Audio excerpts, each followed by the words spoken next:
Hello, everyone. My name is Trish McCabe from the School of Hard Knocks. Today is a very significant day in my life.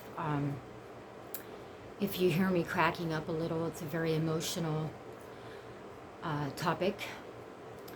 Today marks the 3rd year anniversary of the murder of my brother David McCabe. I wanted to come on here today to share with everyone that he's the reason that I'm doing my podcast and coming on and doing these solo videos in his honor.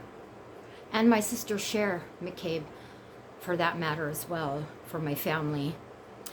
The other reason I wanted to come on here today was to talk about how there were other variables in the death of my brother that I want to share with people so that maybe they might get something out of it.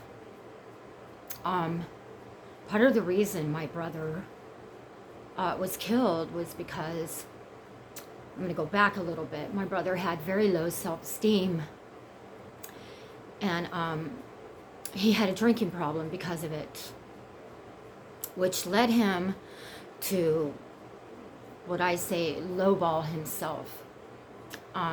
He was very smart and he had so much to offer, but because he drank and he made a lot of mistakes because he was drinking, he took on jobs that,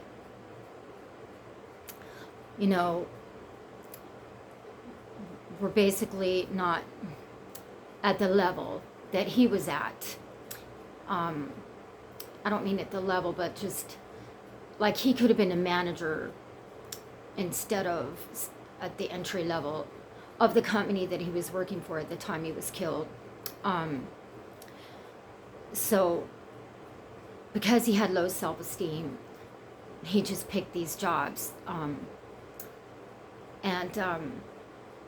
So anyways, that's part of the reason why he ended up choosing to stay at this job, because he didn't feel worthy and deserving of more.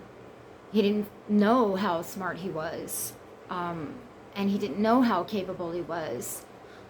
And so I remember when he started with this company, his coworker, the guy that murdered him, I remember my brother telling me about him and saying how much he gave him a bad feeling. So we talked about it and everything else, and a couple years went by, and he ended up getting killed by this guy.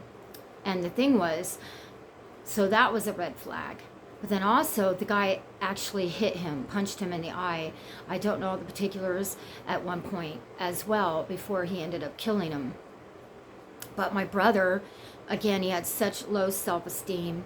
And also that my brother, because he was knocked around a lot in life, was apt to give people the benefit of the doubt, because he knows what it's like to make a mistake.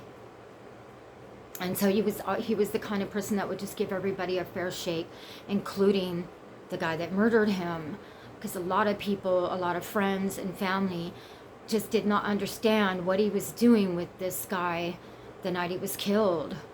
Well, my brother was a promoter for punk rock bands.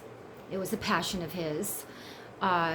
He had booked a band at a venue called the Doll Hut in Anaheim, and he was very proud of that, and he wanted to go see the band and watch the show at that club, and he couldn't get anyone to go with him. Everyone was busy, myself included.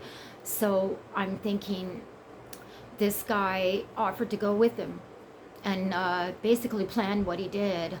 The trial is coming up in September, maybe October. They got a new prosecutor, so that changed things up a bit, but the trial is coming.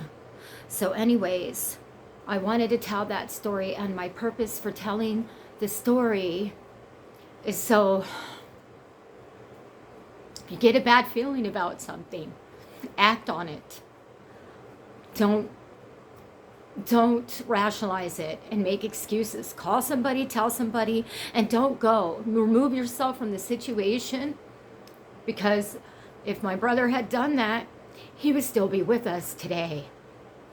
I think that we live in a society where we don't trust our instincts nearly enough. We rationalize them and say, oh no, that couldn't happen. But believe me, when you get that feeling or you see a vision in your mind of possible danger, it's there for a reason.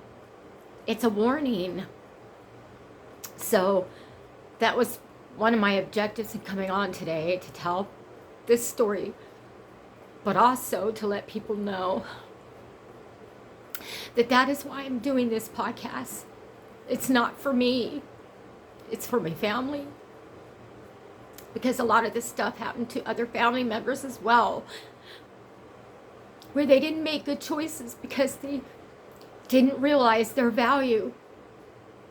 And so I feel like I can't know this and see what happened to them and not try to help other people. And so that's my objective in coming forward and doing my podcast and doing these videos, because nobody should have to go through what they had to go through.